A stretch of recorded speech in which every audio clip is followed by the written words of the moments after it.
Hi everyone, welcome to Lunch Break. Thanks for joining us today. I'm Carrie, and today we're here with artist Diane Burko. Diane is an artist and activist based in Philadelphia, and her work explores art and the environment with a focus on the ways the world's landscapes are changing due to climate change. Her work has taken her across the world from Antarctica to Australia, Chile, and New Zealand, and she was in SciArt's Weather the Weather exhibit in 2019. So we're so happy to have you here today, Diane, and to get to know more about your work. If any of the participants have questions you'd like to ask Diane, you can type those into the Q&A function on Zoom, and we'll get to those at the end. So to start, can you give us an overview of your work and what mediums you use and what subjects you focus on? Well, thank you. It's a pleasure being here, and I just love what SciArt Initiative does, and it's fun to be part of it.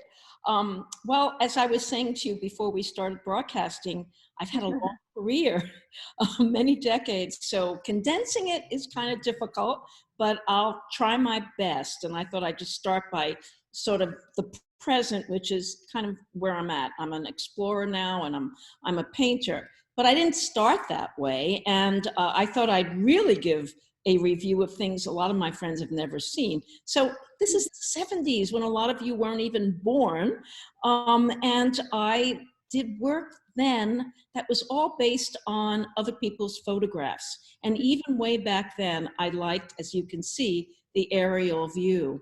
I also was very interested in mountains back then. Who would know that, 30 or 40 years later, I'd go back to mountains. But what changed for me in terms of my process of painting was having a really incredible experience with James Turrell, where I flew with him when I had a show out in Arizona in 1977. And that was the first time I took my own camera and actually took my own pictures. And that was a real change, because all of a sudden I realized that I can use my own photographs to make art. And that's what I started doing from then on, starting with this painting I did from that trip with Jim. And then there was a whole slew of color pencil drawings, because you asked about media. Well, I started out as an oil painter, but back and forth, I've done a lot of these large color pencil drawings. These are on Arch watercolor paper, 40 by 60 each. Now we zip to the 80s. How was that for fast pace? And I did a whole series on California. And again, looking down, I did this road trip with Marion Locks, who was my dealer at the time. And we drove up Highway 1. And I would jump out, take photographs, and then go back to my studio and paint. But as I said, the airplane has been kind of a constant in all of my work. When I can afford to get to use an airplane, I don't fly myself, I have to hire them. But I got a grant from the Pennsylvania Council on the Arts, and that allowed me to do this big project on all the waterways of Pennsylvania. So here we have Kinzua Dam, which is near Erie, Pennsylvania, and Pittsburgh. And again, another one of these color pencil drawings. Another life-changing event for me, after learning how to look down from an airplane, was a 6-month residency in Giverny. And here's an example of en plein painting, en plein air. And obviously, the landscape is my obsession. So this is a wall of studies that I did when I got back from this residency in Giverny. And again, another life-changing event, 6 months of living. It was sort of like dying and going to artist heaven. I had a Peugeot tank, a French easel, a studio, an apartment, and $1,500 a month. This was all through the Lila Atchison Wallace Foundation, which was behind Reader's Digest. And Reader's Digest and Lila Atchison Wallace had given a lot of money to renovate and resuscitate Monet's garden. And then they started this wonderful residency for artists. So like I said, it was really an amazing experience. Now zipping to the 90s, back from Giverny, I did a big public art project at the Marriott. I didn't think of putting it in here. But after I did that project, which was a 3-year project, I made I guess it was a 15 by 34-foot painting that's still here in Philadelphia. I got tired of the color green. It was all about the Wissahickon. And I did this road trip with a friend of mine where we went to Costa Rica to visit her son, and I discovered volcanoes. I didn't know anything about a volcano because I'm from Brooklyn, okay? Volcanoes in Brooklyn. So I started a project on volcanoes. And again, thanks to funding, that was the Leeway Foundation, I was able to actually spend 4 years exploring volcanoes in all parts of the world. And so this is from a photograph I took hanging out of a helicopter in Hawaii. I went to Italy. Again, if you go to my website, you can see lots of these images. And the last year of the project, I wound up in Iceland. And even though I was there because Iceland is the most volcanic country in the world, I discovered waterfalls, what they call foss. And there was Gullfoss, Gudjafoss. There were a million fosses. Well, not a million, but I must have visited at least a dozen, and I did a lot of paintings about waterfalls. I also am a photographer, and that started when I could do it digitally. I'm not a tech person, so I was able to start it probably around the 2000s. But my practice, and I'm leading to the present, really changed when I started thinking about climate change. And this is an installation of a show that's at the Michener, but it really started at Tufts. And there was that painting over there, that snow painting, which I had done 30 years earlier. And that's what awakened me to think about climate change in 2006. Was that snow still there from 1976? And so I started working on climate change. This is an image from a Politics of Snow show I had at the Locks Gallery in 2010. And these are just examples of other installation shops from other exhibitions over the past few years, all about climate change and different aspects of it. Here's a studio shot, which actually leads to one of the last big shows I had about glaciers, which was my first obsession about dealing with the climate and communicating the climate. And that was at the Walton Arts Center, and thankfully they published this incredible book, which one can look into if you go to my website. And with that show, I kind of ended that part of my exploration investigation and moved on to another major issue, which is the oceans of the world and coral reefs. So there's an idea of how I gathered information on a project in the Pacific, and then went back into the studio, and I actually had to change my process and change the material. I went from being a oil painter to a water acrylic painter where I'm pouring it like water moves, and I'm doing it horizontally. It was a big change. It didn't happen easily. This is a studio shot when I finally figured out what I was doing. And that led to another exhibition, another major catalog at the National Academy of Sciences, which really was about the transition from glaciers to reefs. And these are some installation shots which also demonstrate another time-based media area that I'm now involved in, and that is a video that I did for that, and I'm working on another one now. And also these lenticular images that you see on your left, which I did with Anna Tass, who was my collaborator on lenticular. I never would have known what to do if I couldn't work with Anna. And there's some more installation shots. I know this is your next question. Well, thank you. That was a great condensation of all of your work, and thank you for that overview. It sounds like your art has really been an adventure. It has. It really has. I don't think I knew this would happen way back when, but one thing leads to another, and you have to be open. Yeah. So just a reminder for anyone who joined us a little late, if you have questions for Diane, you can type those into the Q&A box on Zoom, and we will get to those at the end. And now tell us about your recent work. Okay, so I figured I'll give you the last 2 years in a real quick nutshell.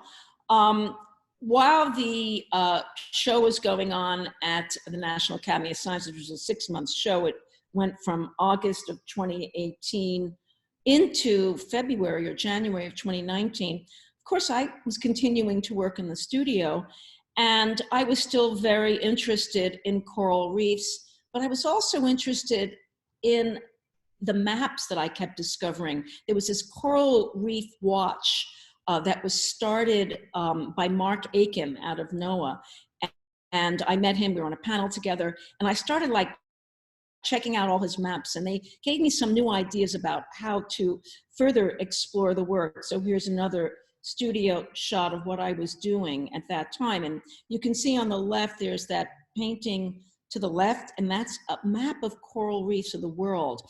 And I started doing this project, basically one thing leading to another. You can see on the table some of those maps I was working on, which I would inlay into some of my 42 by 42 canvases. But I started doing these 50 by 88 inch pieces. And I only had two stretchers, 250 by 88s. But as I started doing it, I kept ordering more stretchers because I like the format. I like the challenge of this sort of freeze on top. So what you see in this image in the studio are the two maps. You have the one of the reefs to the end, and then you have in the middle a map of all of the glaciers in the world. And I did a whole series of these 50 by 88s, but at the end I did a 50 by 50 and a 25 by 50 that kind of ended my exploration of the glaciers. And then there's the other side of my studio, and I'm working on the reef part. And this is they're not in order, but I'm just working there. And that was the end of that. So in total, this whole thing that took me a number of months to do is 56 feet long.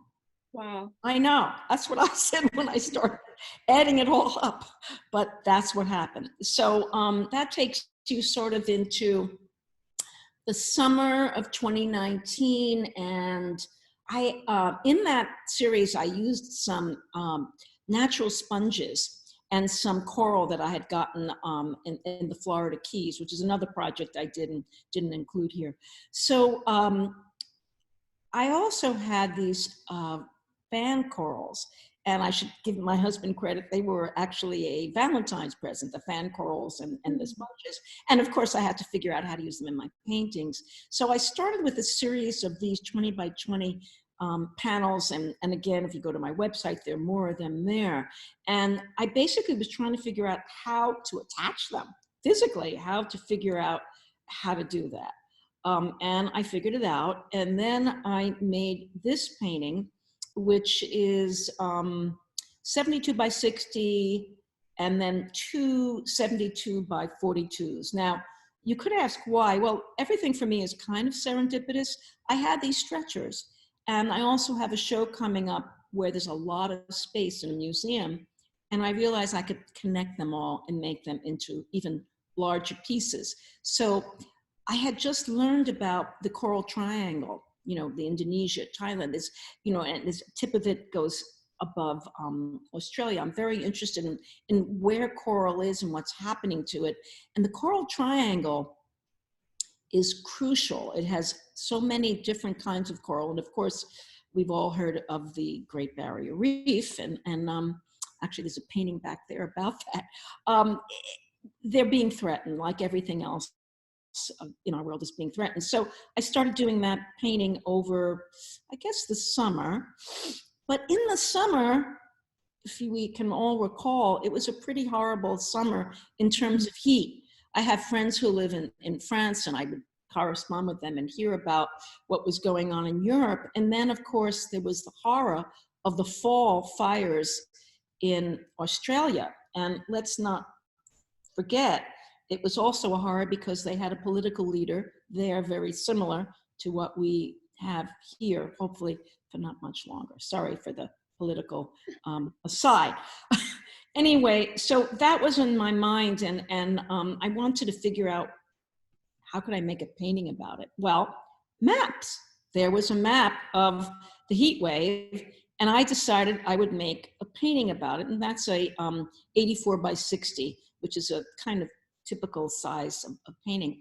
And I started doing it, this is almost when it was done, I guess. And then I didn't like it. I thought it was way too illustrative. It looked just like the map. It was a takeoff, but so I put it back in the racks, and I moved on to other things. I had this NOAA painting. I did a whole series on 42 by 42 with these maps. And I decided, I had another 42 by 42. I decided that I would do something about Australia. And so I made this diptych, one next to the other. And what I was using was this black graph, which was talking about, they both had the same graph in it. And this graph is about the CO2 in our atmosphere. And in May, it was 415.26. Well, you know, have you ever heard of the organization called 350.org? That was there because we didn't want to go above 350. And here we are at 415. So that was the impetus. And, you know, I actually use an iconic image there of the kangaroo, which is something I don't usually do. And like I said, first I had them side by side. And then I decided to put one on top of the other. Now remember the number 42 and 42, it equals 84. And what I did is I took out my 84 by 60, which I was gonna restretch.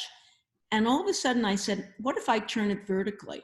And that's what made me do the other two vertically. And all of a sudden I had 82, 84, 84, and I added another canvas. And this was a real departure for me because I was doing things I've never done before. But you know what? That's what it is to be an artist, right? You take risks, you gamble, you make mistakes. Like that painting was originally, I felt a mistake.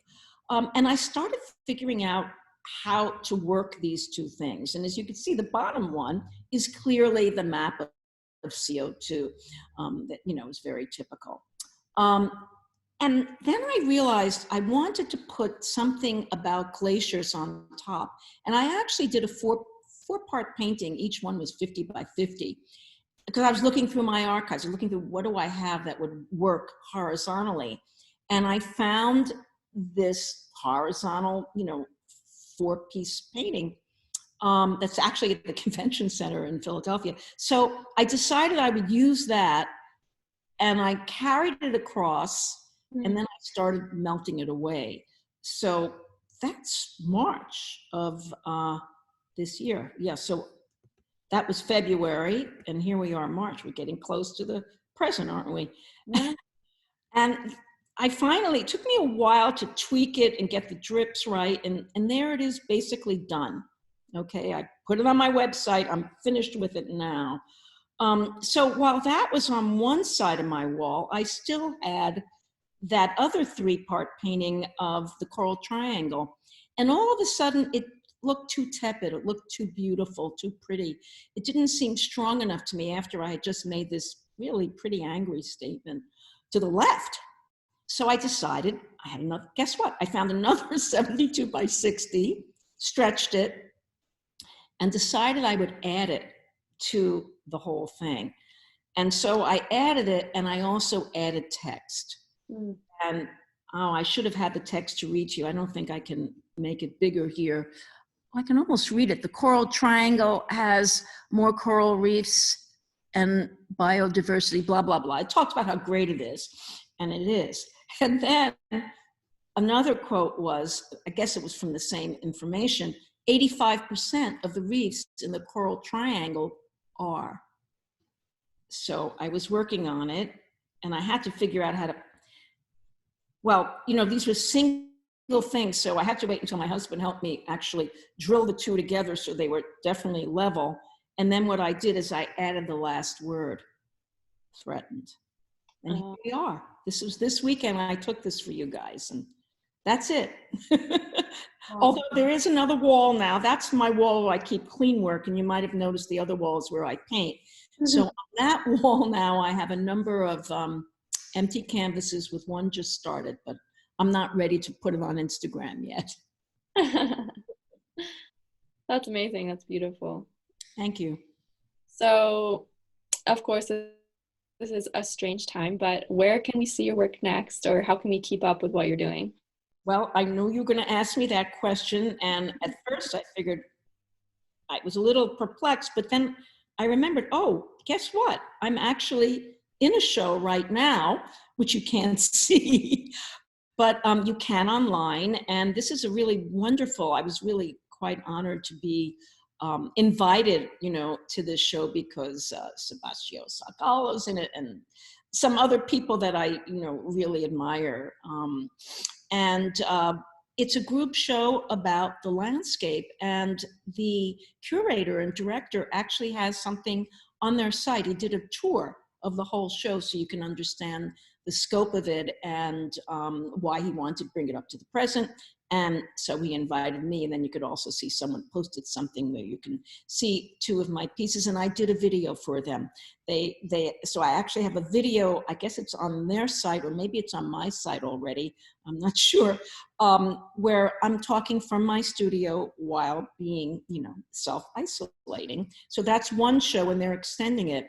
And then another show that I'm in right here in Pennsylvania at the Michener Museum has also been extended, and it's a show with a number of female local artists, all great artists. I encourage you to go to their website.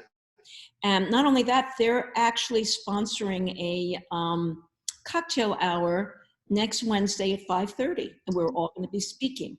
So Great. go to their website and do it. And then thinking more about what else, I thought of this. And this is a show that hopefully will still happen.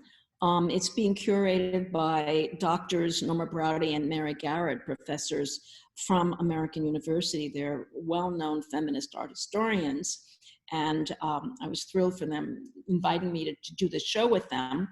And we're working on it. I mean, they loved the long piece that I showed you, and it's actually going to go on that curved wall where you see D&E. That's going to have it. We're extending the wall. We're figuring out how to do it. And, we're in the process of curating it. Of course, not all the work is done, but it's a show. These are historians, so they're going to be starting way back when I went to Iceland and confronted glaciers for the first time. So hopefully that will still happen at American University Museum. Great. I think Julia is going to jump in with some questions from the audience. I am. Thank you so much, Diane, for that. This is Julia, Director of SciArt, chiming in to bring some questions in from the audience. So we have a number of questions that I'll kind of condense into one. During this strange and difficult time, how has it impacted your inspiration, your work? Are you more or less productive? Is it making you think about different kinds of pieces to make, or any direction you want to go with that? Yeah, no, I get it. Well, it's definitely slowed me down and made my work in the studio more sporadic. Those last two big pieces, I mean, they were big, but I think under normal times I would have made a lot of other work and finished those more quickly. So I would go back and forth. I'm very fortunate to have a studio right downstairs in our home. So I can go back and forth and look at it and, cogitate and think about it. And I think I did a lot more thinking and tweaking with these last two pieces I showed you than I ever have before. And I think that's because of the time we're living in. But like I said, I do have these. I just took a picture of them. I take pictures in my studio all the time and then look at them after on my phone. And I took a picture this morning, and as I recall, I think there are two 42 by 42s and three 42 by 20s or 24s. And I have them all lined up on my wall, on my work wall, with one that I started. And I think the virus is going to creep into my work. I don't want it to. I don't want to celebrate it. So I haven't figured out what I'm going to do, but clearly the direction I've been going in over this summer is more activist. And I'm very careful about that because I think I'm a painter, an artist who cares deeply about the environment. But painting and aesthetics and all those formal issues are things I believe in. So I don't want to become a journalist, okay? And it's the balance that I'm always striving for in my work. So we'll see what happens, but clearly I'm affected by what's going on. I'm a political animal and I'm enraged. Yeah, I have no doubt that if it does creep into your work, it will be in a thoughtful and layered way, like all of the other subjects that you deal with. We have time for one more question, and I think this will be particularly good for you to talk a little bit more about. Can you talk a little bit about how the lenticular images function and kind of what the experience of those pieces are? Yes, I'd love to. And Julia, that's what you picked when I was in that show with you that you sponsored at the Science Museum in Queens. It was really a wonderful evolution. And this is what I love about being an artist, is that one thing leads to another if you're open. And I've had a long relationship with this young artist, well, younger than me artist named Anna Tass. She was once my assistant when I was a professor at Community College, Philadelphia. And her whole métier, everything she does, she's a photographer, is lenticular. And, you know, I've been watching her work for years. And lenticular is basically, like people sometimes call it a hologram. And basically, it's about looking at an image that moves, sort of like, if you're old enough, you might remember Cracker Jacks. And in Cracker Jacks, you pick up these little games or toys. And there's one that, you know, you look at it and it's a clown. And then if you turn it another way, it becomes a dinosaur or something else. So that's what it basically is. And it's an animation. And Anna's been working with those for years. And actually, it was when we were both together on a climate march, I guess about 2 or 3 years ago. And I was just getting into the whole ocean coral reef work, thinking about it a lot. I think it was before I even went to the Pacific. And I said, Anna, I'd love to collaborate with you. I want to do something that moves. I'm getting into water. You know, it's not still. I have to figure out a way. And one thing led to another. First, she had an idea about a skeleton that would move, and we kind of played around with that, but I found it a little bit too narrative. Anna is British. She has a great sense of humor. We're very different that way. And I said, no, it has to be more metaphoric. And then she came up with this other idea. She said, actually, I'm doing something with, and she was doing something with inks that you dropped into water and they moved. And from that, we went to using baby oil and liquid soap that had pigment in it. And you know, when you drop one thing into another, that's you get a reaction if they're two different, one's heavier than the other, more oily. And you'd see all these wonderful things happening. And that's how we began. And what we worked together. I had all these ideas of colors, and I had come back already from my experience. And she was working basically in a square format, edge to edge. And I immediately said, you know what? I want it to be a circle. And Anna's technically brilliant. So she said, oh, that's easy. We just mask it out. Who knew? Okay. So we made it into a circle. And for me, the circle reminded me of the portal that I saw when I was in a submarine going down in Hawaii.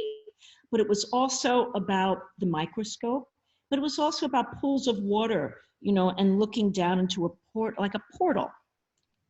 So we did everything in a circle, and we set up in my studio my camera, and we would click, and it was basically an animation. We take like 40 shots as this thing was moving back and forth. We blew air on it, we tilted it, we dropped stuff into it, and then we'd go up to my computer and we'd pick 15 images from it that had like a sequence, and then the last one would link to the first one. So we had 30 images that Anna, knowing what to do, could take those images. It was like a like I said, an animation, and she could send it to these people who would create this plastic lenticular, and then we put them into light boxes. Does that explain it? Yeah, I think there's more on my website, and you could certainly go to Anna Tass's website and see what she's done, and maybe get more of an understanding. great. Thank you so much, and I hope everyone will check out Diane's website and hopefully your upcoming shows. This has been so interesting. Thank you for your questions, and this will be posted on YouTube if anyone wants to look back at it. Our next lunch break is Wednesday, April 19th with Jared Davis, and you can join our mailing list at SciArtinitiative.org to keep up to date on what we're doing next. Thank you so much, and we'll see you next time.